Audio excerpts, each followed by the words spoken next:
So kung UAE sport ito, more on reliable, di ba? Bakit hindi po ito masyado napapag-usapan dito sa ating bansa?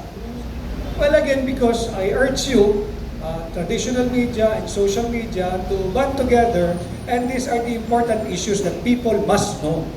These are the very, very important issues that people must know, and you're supposedly duty-bound to bring and cater to your followers, subscribers, and readers, and viewers, and watchers. May isa pa.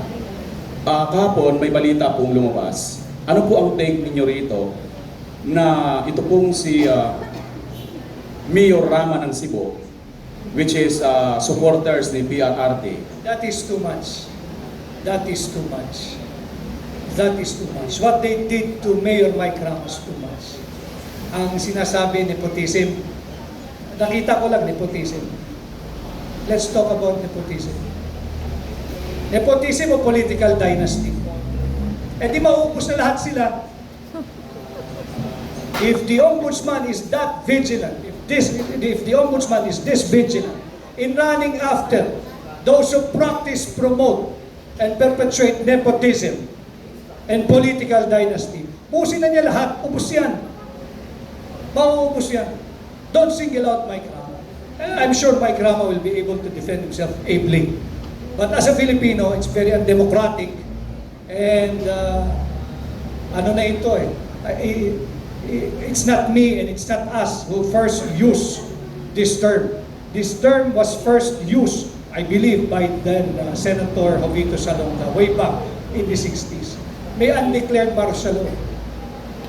Ito kaya yan, Itong undeclared martial law term, this is not an original. This was, I think, first used by then Senator Jovito Salonga. Hindi pa kaya pinanganak doon, ba't alam niya? 1960s, undeclared martial law. Mayroon po akong napanood na isang clip sa hearing sa Congress at saka sa Senate, para magkasama yata yun.